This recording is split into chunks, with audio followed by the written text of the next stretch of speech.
Now we will move to the next session. So, in order to conduct this session, I would like to invite Dr. B. Shankar, Assistant Professor in English, Bharatidasan Government College for Women, Pondicherry. Before we start, I would like to give a brief introduction about Mr. Shankar. He had been an active participant in the inauguration of many programs in the government college, Bharatidasan Government College in Pondicherry, and we are very much honored that he is among our presence. Dr. Shankar? Yeah. So you could start, sir. Yeah, thank you so much, sir. And I'm very happy to join in this online seminar, as well as the presenter who is going to present about certain informations. So here we have the four presenters going to present in different areas. It's a very interesting, actually we have this, the four candidates belongs to four different aspects. Information have been given. So we have our first presenter is called Afshin Mirza, as well as Dr. Sachi Sood, and the second one is Roy, and the third one is Srividya Lakshmi, and the fourth one is Pooja. These are the four presenters have been going to present this presentation, and their area is also something unique.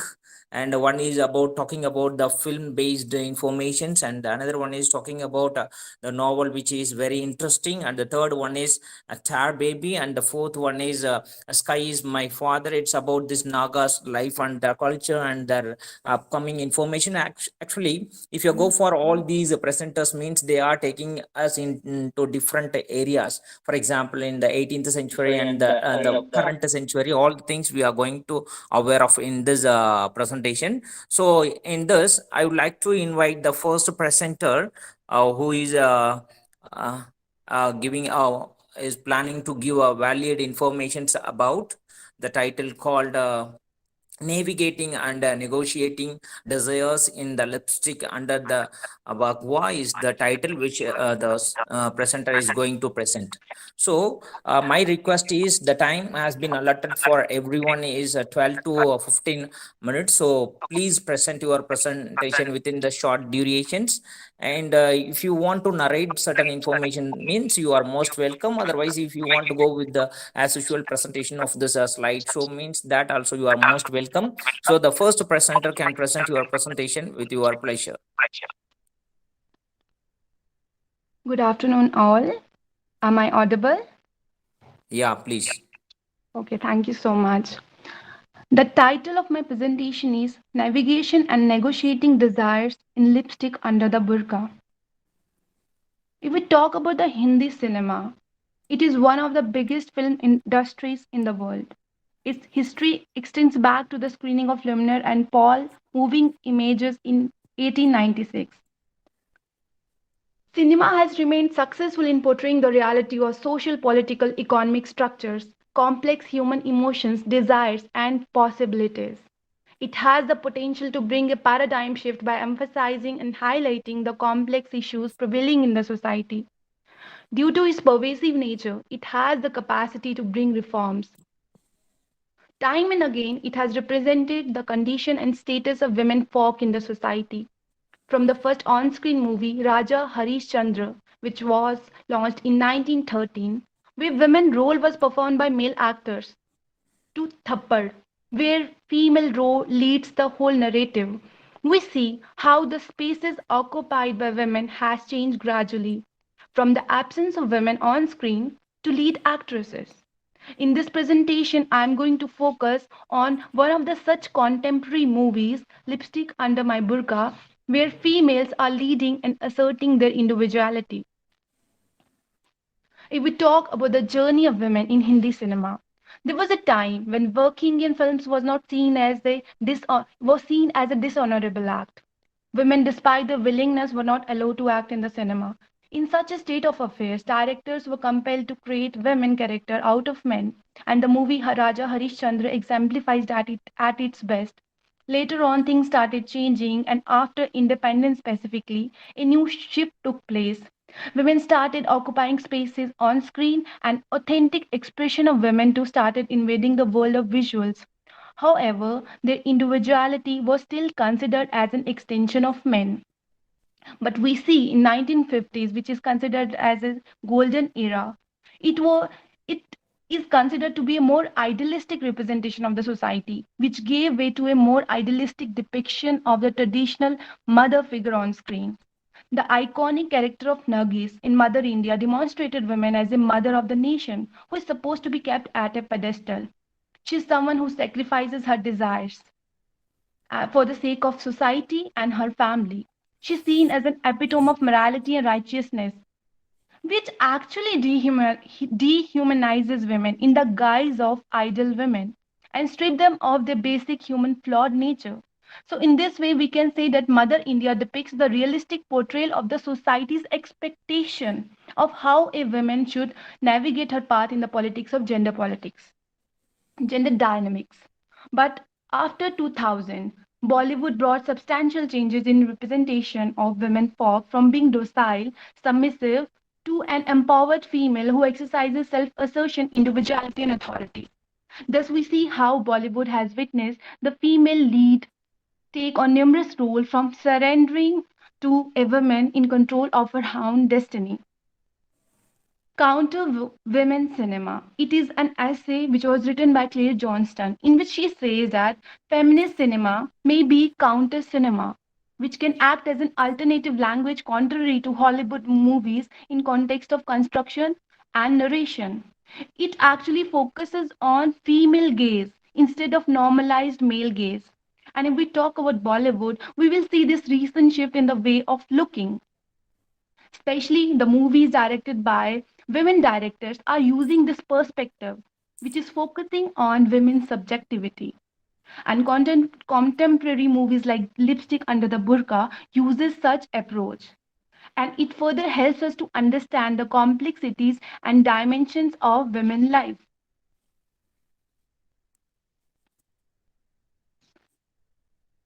Lipstick Under the Burqa. It is directed by Alankrita Srivastava, and it deals with the story of four women playing a leading role. The four women characters are Usha, Rehana, Leela, and Shireen. They all fight their individual battles to satisfy their desires and deep longing for liberation. They all have different reasons and contexts for behaving in a certain way, but they all are united in their basic humanness, a desire to be loved, a desire to be free, a desire to be touched, and to live as one wishes to be. A thread remains intact that binds the four characters at the end of the narrative, and the thread is of social taboos, which differs from culture to culture and religion to religion. If we look at the critical analysis of the film, we will see that it focuses on female desires and her sexuality. It highlights the complexities faced by the women while negotiating their desire in the midst of patriarchy and social taboos.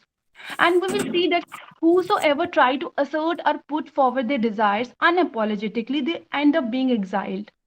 However, the film ends on a very positive note, creating a possibility for finding new ways to navigate the desire and creating a path that leads to liberation and free will.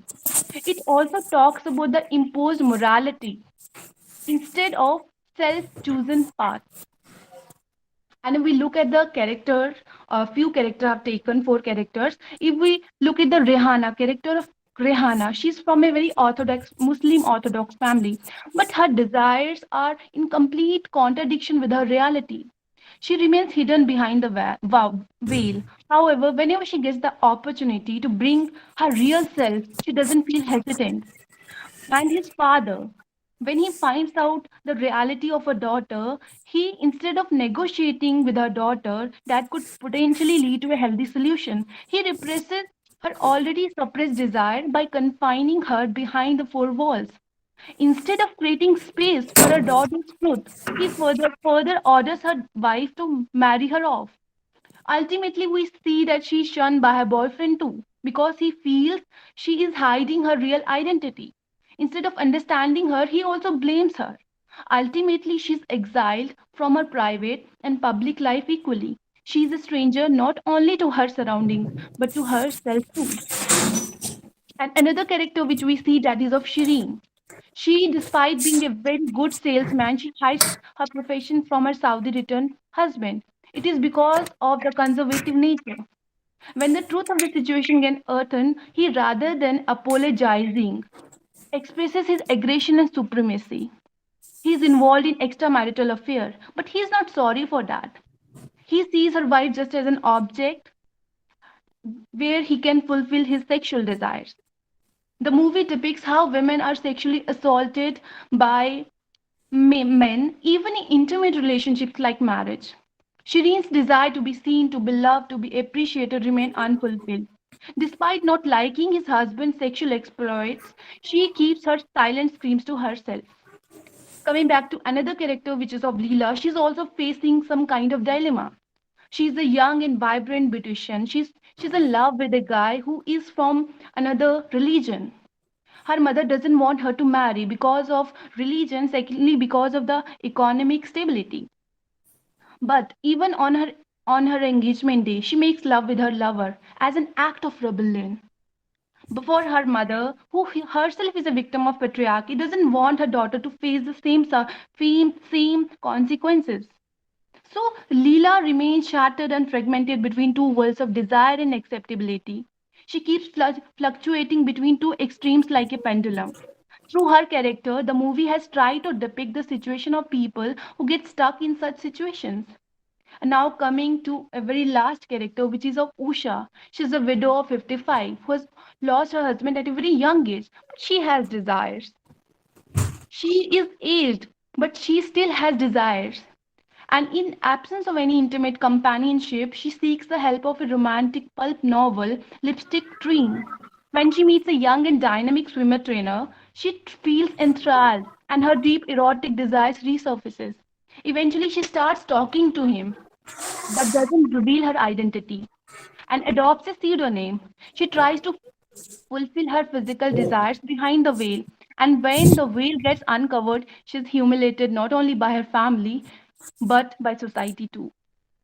So I will conclude with this thing that we see how the movie Lipstick Under Burqa has been successful in deconstructing the narrative built around female desires.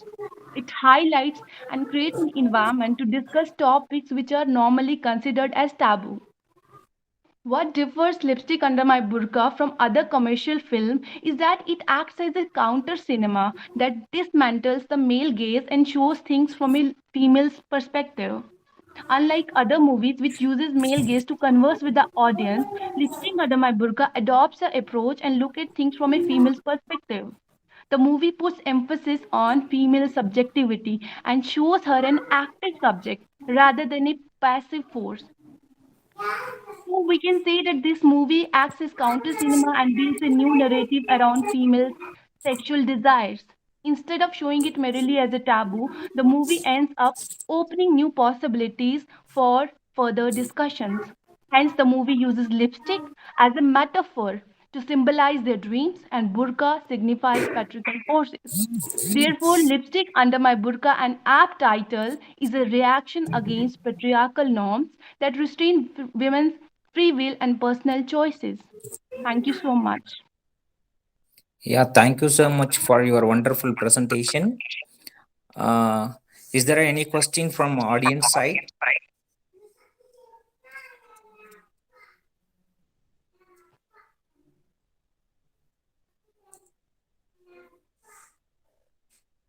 Is there any questions, please? See, we have to motivate our presenter. She has been find us some of the valid informations. So please, as an audience, give your valued suggestion or any question for clarification.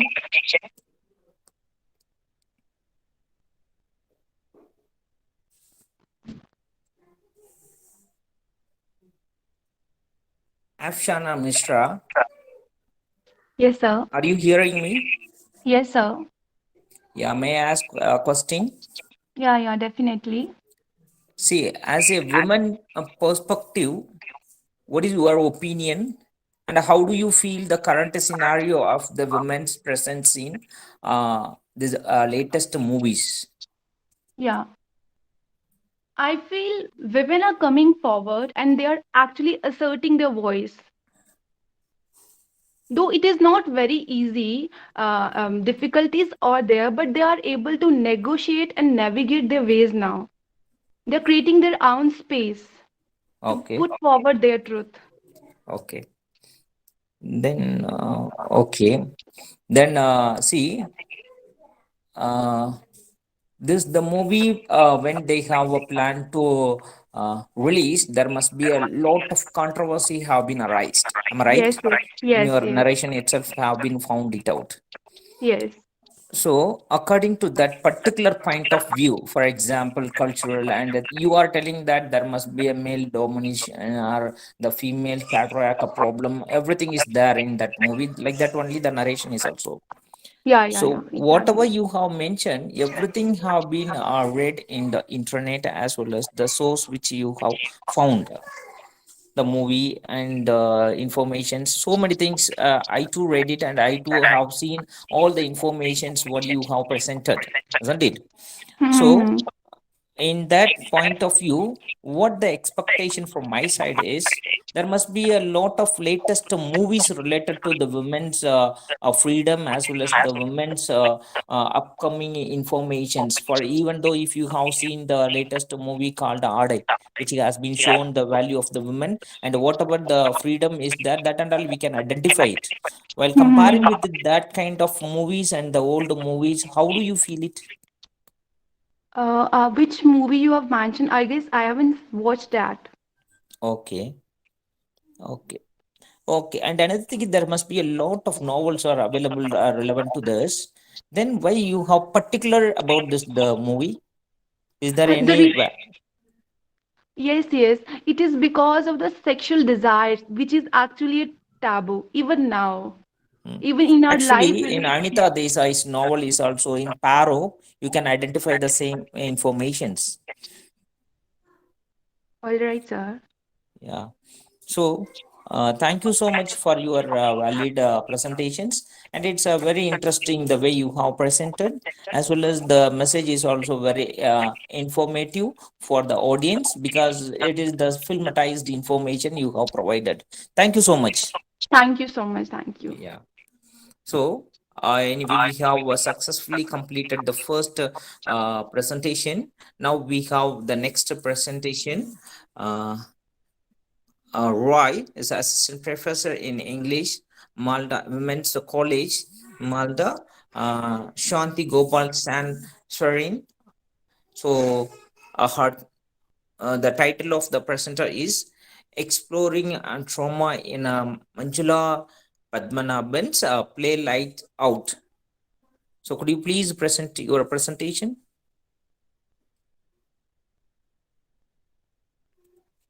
The second presentation.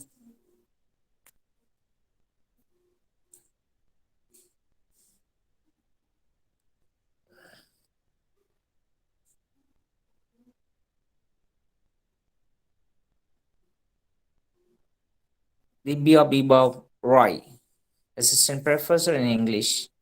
Could you please come forward, present your presentation, exploring trauma in Manjula Padmanabhan's Play Lights Out.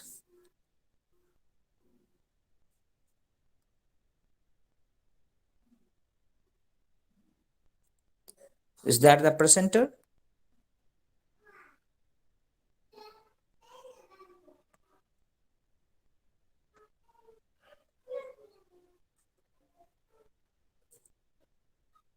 Otherwise, we can move for the next presenter, Sri Vidya Lakshmi. The title of the paper is The Portrayal of Psychological and Emotional Campaign in Toni Morrison's Tar Baby. Thank you, sir. Can I Uh, start, sir? Can I start yeah, now? please, ma'am. Okay, okay. Kindly wait. Shall I? I'll share this PPT, sir. Please wait.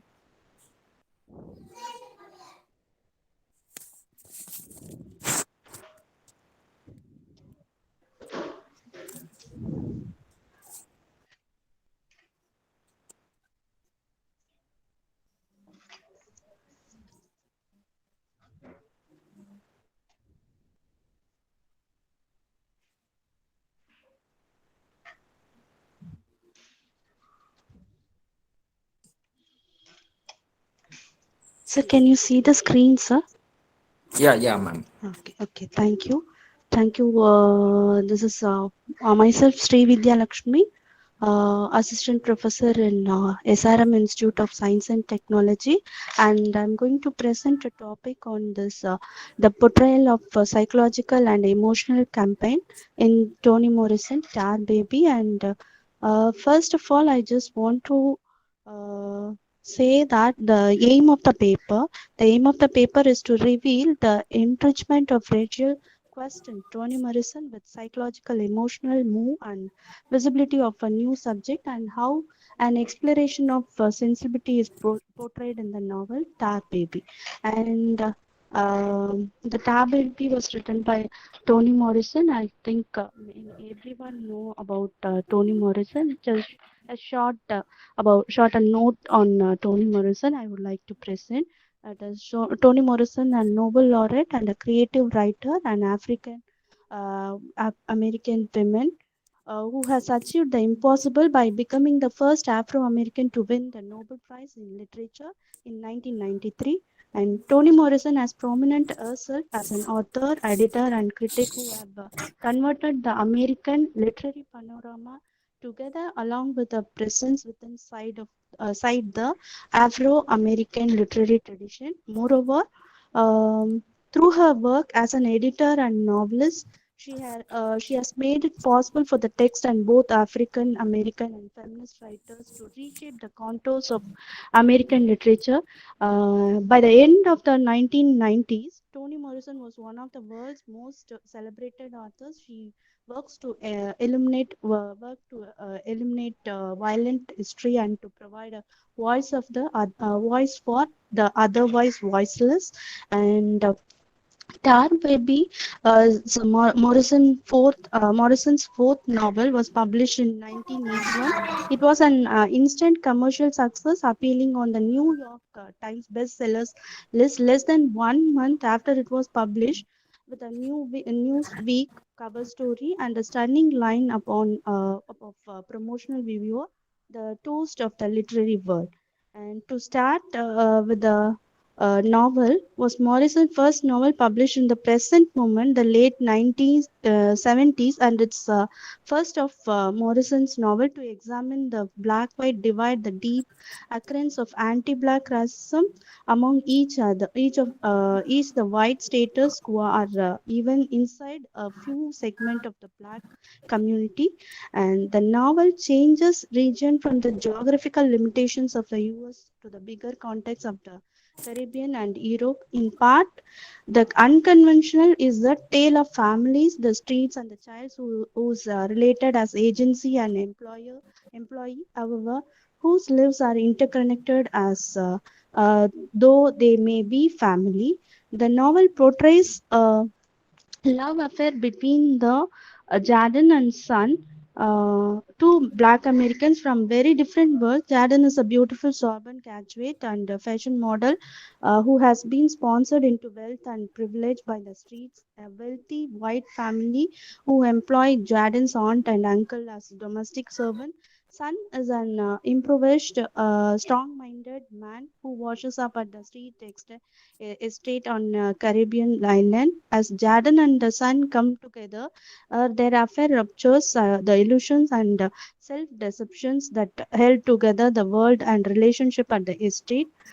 They travel back to the United States to search for somewhere they can both be at home and find that their homes hold poison for each other.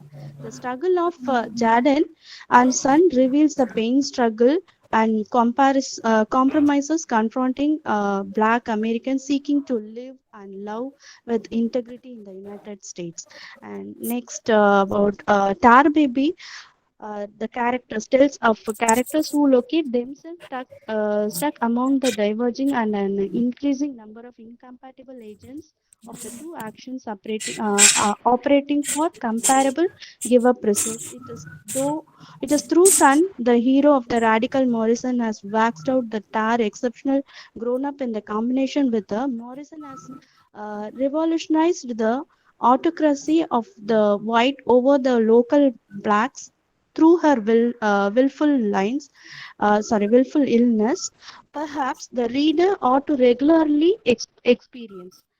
And the character of Sun and Jaden may be taken as an example of cultural extremes. Morrison outburst of idealized emotion towards American supremacy is powerfully emphasized through Sun's matchless organization of words, and the novel uses the mythic image of the tar baby to evoke the flaws of racial stereotyping and to suggest the strictness of the authenticity. The image of the tar baby suggests a false front, a substitute for reality that all the characters either confront or embrace.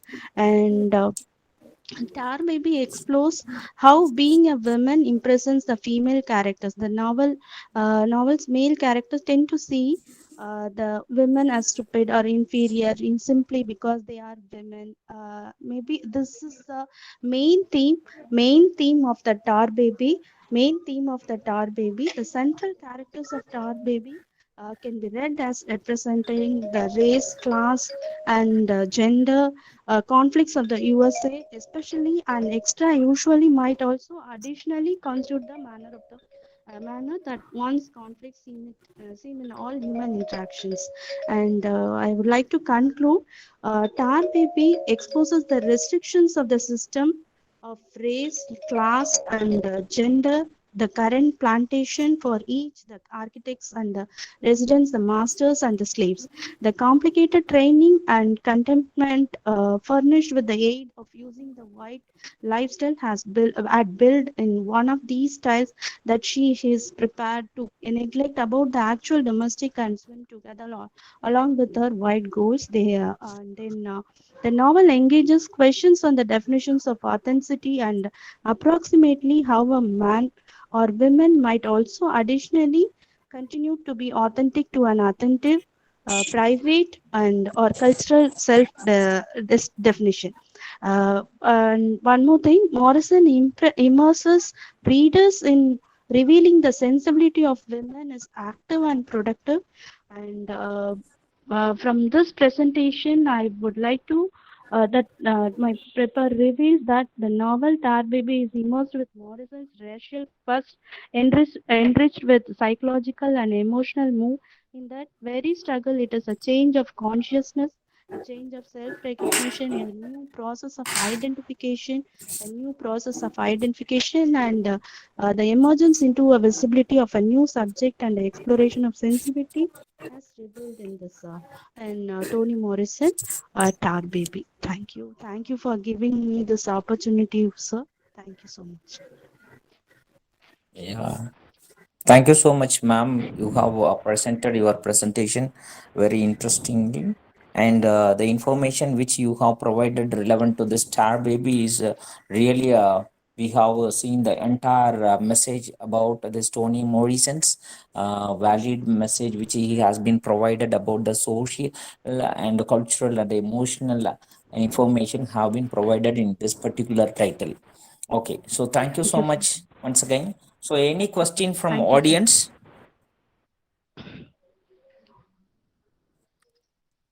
So any question from audience, please?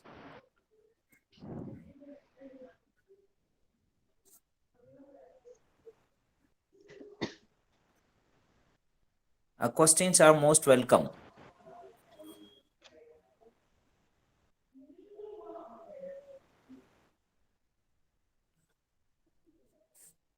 See, this Morrison's novel is really a realistic information have been provided. So in that case, you please, anyone can raise question.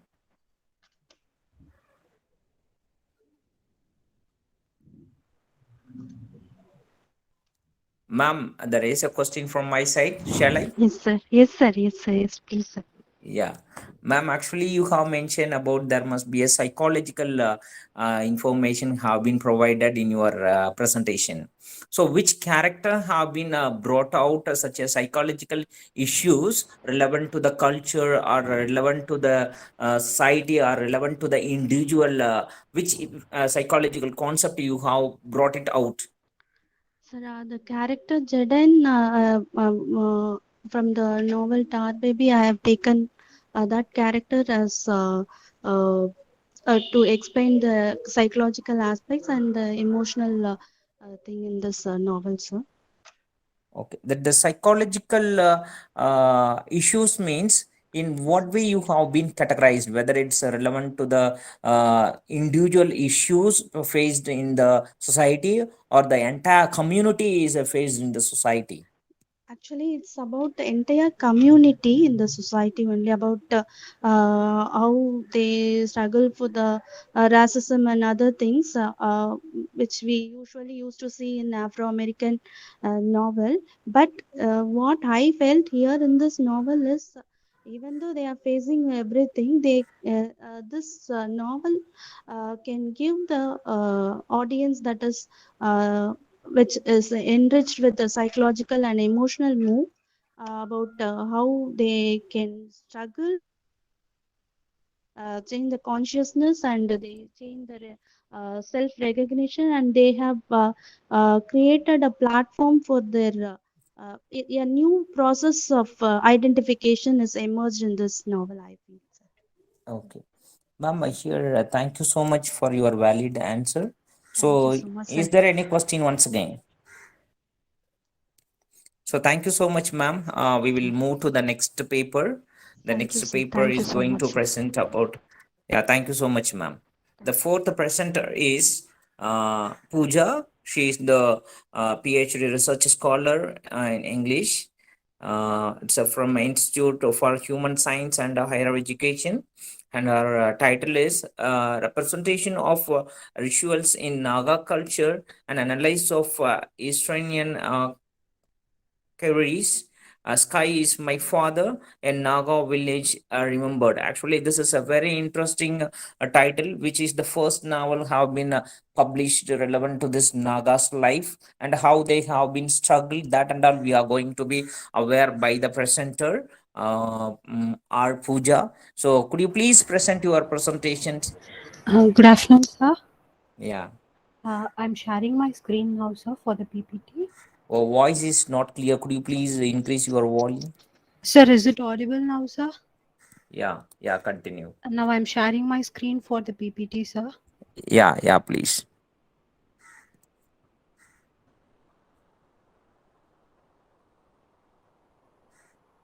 Sir, is it visible, sir? Yeah, not yet. Not Yeah, yet. now it's clear. Yeah. Okay, sir. Okay, sir. Good afternoon to one and all present here. Myself, R. Pooja. I'm a PhD research scholar in English.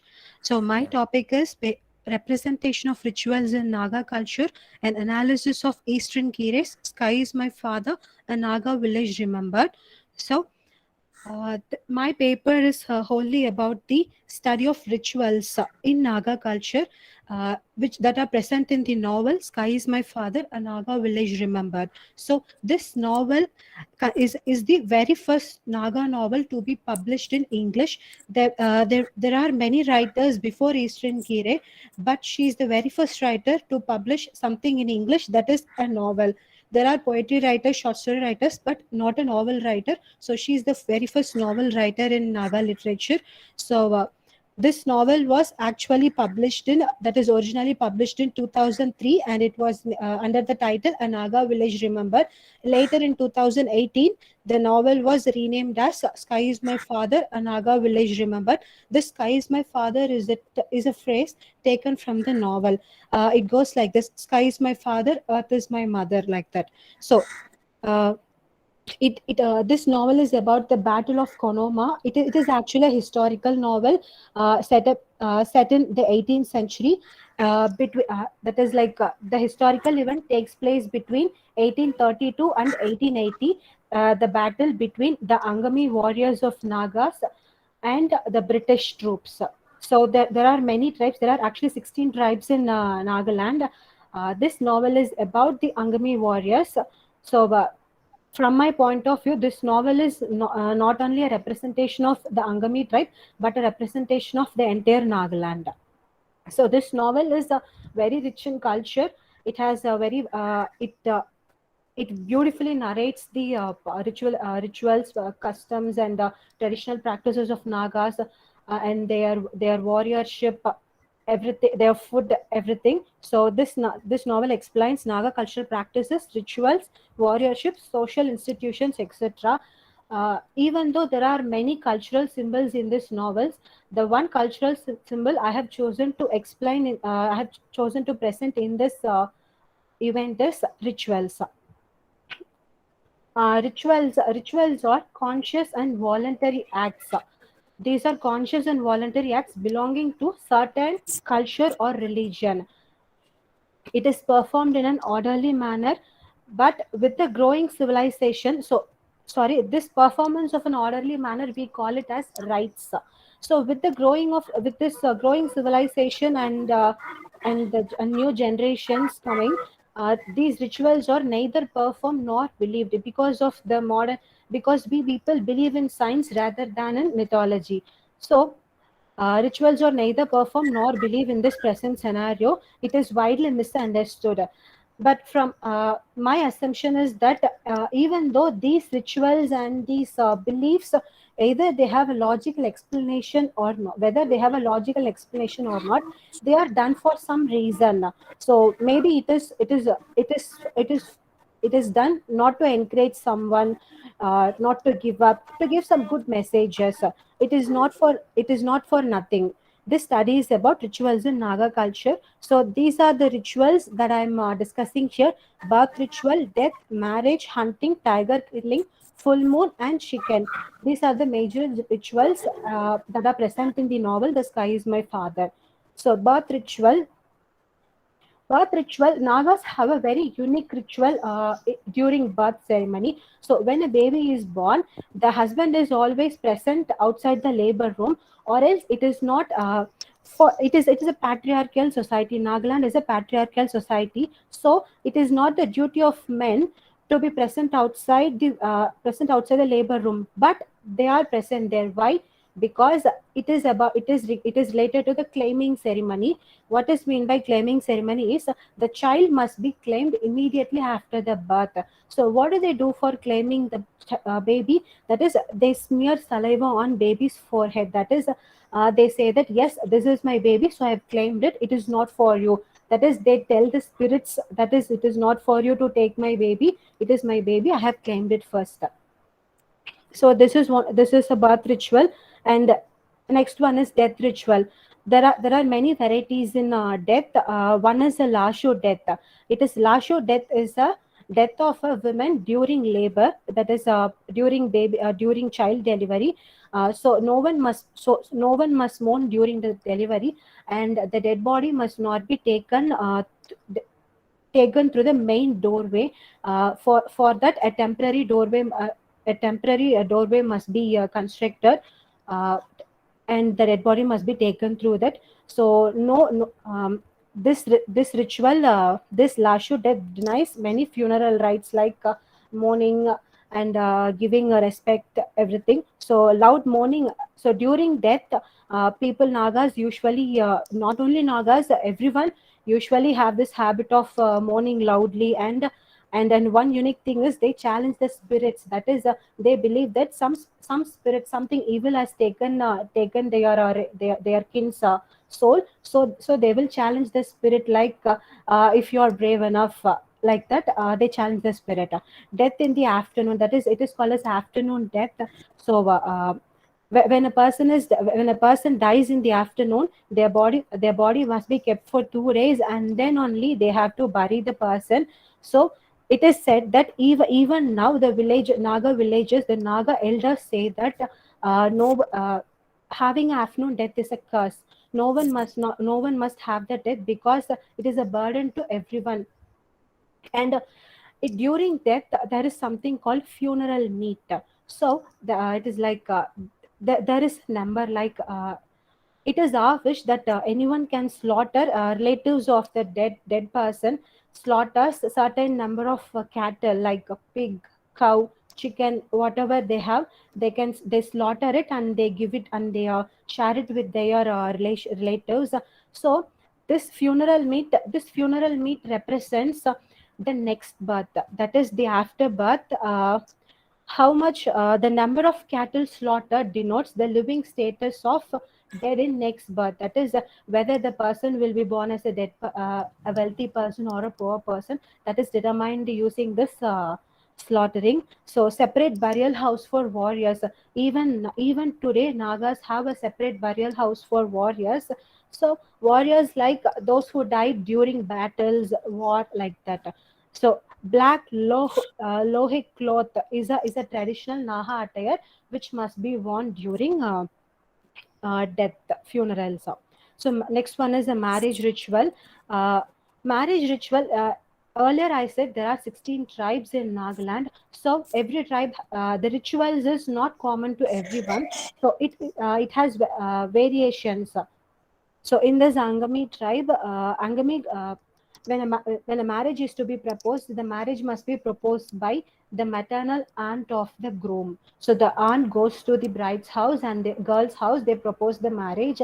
If the girl is, they will perform a ritual called chicken ritual. So it is for the pronouncement of good omen. So if the omen is good, yes, they will agree to it, or else if it is a bad omen, they will not agree, they will deny it. They will deny it. So if they agree, what happens is, they the bride and groom will be given time to listen to their dreams. If their dreams are very good, and if they dream about getting wealthy or having a good life with good family and children, they will proceed with the marriage. If they have any bad dreams, like a tree falling down or someone dying, like that, the marriage will be cancelled. So usually marriages will take place in the evening. Bride goes to, so the ceremony is like the bride, it is not like in our culture, in the northern and in the proper northern and southern culture.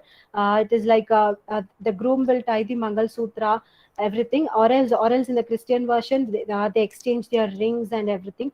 But in a proper Naga culture, uh, those who have not converted to another religion, what they practice is, the bride with her bride price, she goes, that is the dowry, she goes to the groom's house along with her friends. She goes there, she presents her bride price, and after few rituals, they take the bride to their house. That's it, the marriage is over. So the third day of marriage is called as Shukru. A couple go. It is the ceremony where the couple goes to the field, that is the agriculture field, or or wh- or or wherever authentic it is. They goes and imitate. They don't work, but they just imitate it. So every couple must live in a separate home. They must build their new home, and they must live in it. So they should not dwell in their parents' house. So wedding feast, it indicates an economically well balanced system of the society. It is not just only the groom side must provide a feast, or else the bride side. It is the both parties' responsibility. Next one is the hunting ritual. So before a hunter leaves the home, a protection prayer is done. And when he enters the forest, the hunter usually prays to the spirits that is guarding the forest, and asks for and ask the spirits, or request the spirit to help him get something to feed his family. And after hunting, one portion of that hunter, that prey is given to the spirit. That is, it is like offering, how we offer it to the god, like that. It is offered in the forest itself. A tiger killing ritual, it is one of the very interesting rituals in Nagaland. These Many of these rituals are not like hunting ritual. This killing rituals are not followed now, but still, it is a very interesting ritual, which needs attention, because Nagas have a belief called were tiger. So what were tiger is, a man who is a tiger, like he can shift his souls from human to tiger and tiger to human. That is, his soul and a tiger's soul is connected. So it is one of Naga's beliefs, that is a were tiger. So it is said that tigers and humans are like, they have this bonding of brotherhood and everything. So when a person kills a tiger and enters the village, the elders of the village waits for him in the village gate itself, and they ask him, "You have killed a tiger. He's our brother. So why did you kill it? So they will ask this question. So the hunter will say, hunter used to say, I did not kill the tiger. It is my spear that killed it. So it is like blaming the spear. I did not kill it. It is the spear. Okay. Next, after entering the village, they have this. They give this spear to children. That is like small children, and they ask the children to poke the dead body, tiger's dead body. Uh, uh, that is to encourage the children to gain more it is like to have that sense of warriorship, something. And after doing that, they dissect the tiger, and they take its part out, and they share it among themselves. And what they do is they cut the tiger's head, and they fill the tiger's mouth with herbs like bitter wormwood and certain herbs. And what they do is and they take the tiger's head, and they keep it under the waterfall, like directly under the water where it falls. Okay. So it is like the tiger. So it is like in the tiger's ear they will say, when your brothers, that is when your brothers and friends comes and search for you, and when they found you dead, you please tell them, it is the you don't tell them that that is my brother who killed you. So it is like safeguarding themselves. It is kind of a, when we see it now, it's quite silly, but for Nagas, no, it was not. It was a part of their culture. So after the killing of this tiger, the hunter is supposed to cook separately for a week, and he's supposed to stay outside of the house. And this is a full moon ritual. A full moon ritual is called terhes. Terhes is a ritual. It is done before the starting of the agricultural period. Okay, so it is like making peace with spirits. That is like offering this honest man, and you're a honest spirit. So our honesty must will keep on going like this, must will keep on go like this. So I'm offering you these. So I'm requesting you to offer, I'm requesting you to bless our agriculture and so agricultural lands and our cultivation and our seeds, everything with goodness, like that. They will request the spirits. And this is a chicken ritual is called tesa. Excuse me. This ritual is a very common ritual, which is which was practiced before any good events like marriage, hunting, everything. So it is mainly for the excuse me, it is mainly for the omen pronouncement. So they have this kind of a saying, they have this kind of varying the good omen and the bad omen. When they kill they strangle the chicken's head, and they drop it in the ground. And when the chicken's legs and they will notice how the chicken's legs are crossed in the death. That is, when the right leg is crossed over the left, it is a good omen. When the left leg is crossed over right in death, it is a bad omen. It is a very must ritual that was practiced in Nagaland in the ancient period. And and after all these, I'm concluding like this.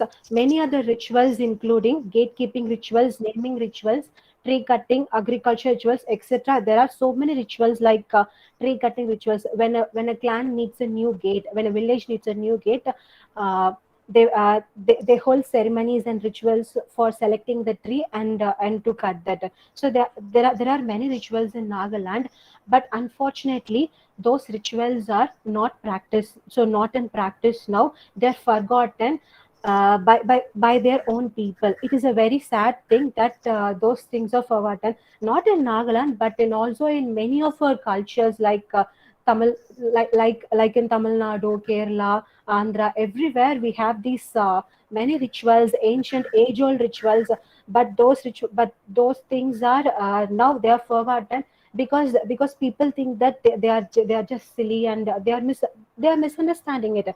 It is a very sad thing when you ask me. It is because rituals are symbols that represent a culture. So a culture is a whole, that is a whole thing. So when you take that whole stuff, something to these rituals are symbols to representing that culture. So they must not be forgotten. So those are our identity. So these rituals are one of the Nagas identities. So they must not be neglected, they must not be forgotten. They are, even though people call it as blind belief, I would like to call them as I would like to respect those belief, because we all must respect it, because they followed it because they had a reason. They followed it and they got good thing from it. That is how, so that is the reason for our goodness now. So we must respect our ancestors beliefs and those ancient practices, as it keeps the original culture alive. Thank you. Yeah, very interesting message from the title, as well as we have learned the entire informations about the Nagas rituals, and a very interesting information we have gathered relevant to the Nagas rituals, the marriage ceremonies and death ceremonies and birth ceremonies, so many things. Actually, what she has been mentioned about the problem which we have left out from our traditional culture and identity, everything is we have missed out. So while hearing this kind of informations, we have to go back about the what are the valid message have been forgotten by these days. So in that point of view, this the paper is very interesting for open discussion. So if there are anything want to discuss or any information want to share, means you please most welcome.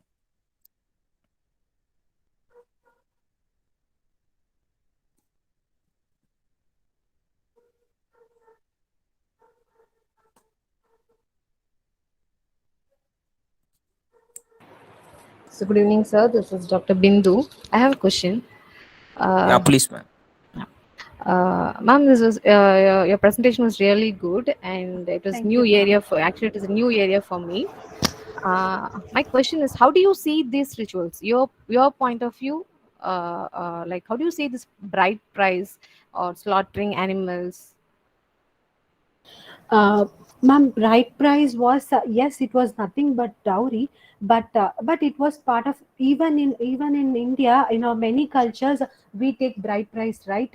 So, but in those days, people never, in Naga culture, that bride price was never asked for. They give it to their they give it along with their daughter. Okay, so ma'am, so it was not asked, it was given. So there's a difference between that, ma'am, because now it is being asked. People asks when they're having this ceremony and everything. So the groom's family openly asked for the dowry, right? In nowadays, but in those days it was not like that. It was given to the girl to make their family, to show the pride of their family, to show how proud of their daughter is, how they are proud of their daughter. So that is for that, ma'am. Thank you, thank you. This is what I want to know: whether you accepting this bride price from Naga's culture or from South culture. Thank you, Thank you, ma'am. thank you. Thank you so much, ma'am, for your valid question. So, some other, please.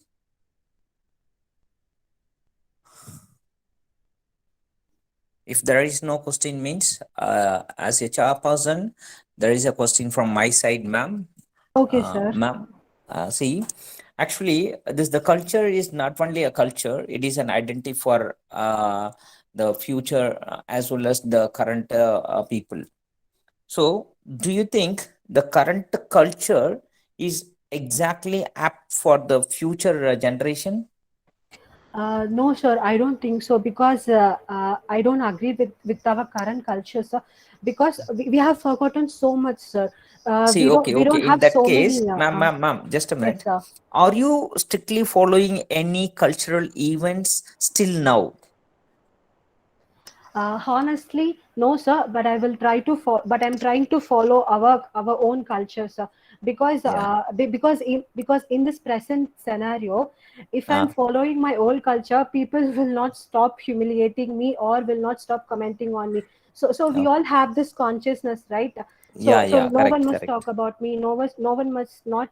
It's like backbite about me. No one must give Yeah. bad comments about it. So that is the one thing that runs in our mind whenever we are doing something in public. Yeah. So See, in so my I'm point of trying view, to why come out I of asked that, these sir. questions, just a minute, ma'am. See, actually, most of us learned this, the Tamil is our mother tongue. Really, it's a pathetic condition that even though our mother tongue is Tamil, no one is really speaking a pure Tamil. Instead of that, they are speaking bilingual or the mingle of the language. So here the entire culture have been eradicated. The Tamil culture, the Tamil society have been totally taken away. That's why I asked this question, and your answers is very interesting. And thank you so much for your valid presentations. And here the actually we have the four presenter, that the second presenter is an absent. So anyway, if he has a presented means we may gather more information. And the four presenters presentation is very interesting, and we have what I told you already. We are going to learn something new from these presenters, that the new idea and a new knowledge they have shared us. And thank you once again the presenter who have been presented here, and the chance have been given for me. I hope that I have done this successfully. So those who have been participated in this session, for them I have to give a very a heartful thanks. And the sir who have been given an introduction about me, for him also there is a great thanks. So those who have been presented here, for everyone, thanks a lot. Thank you so much.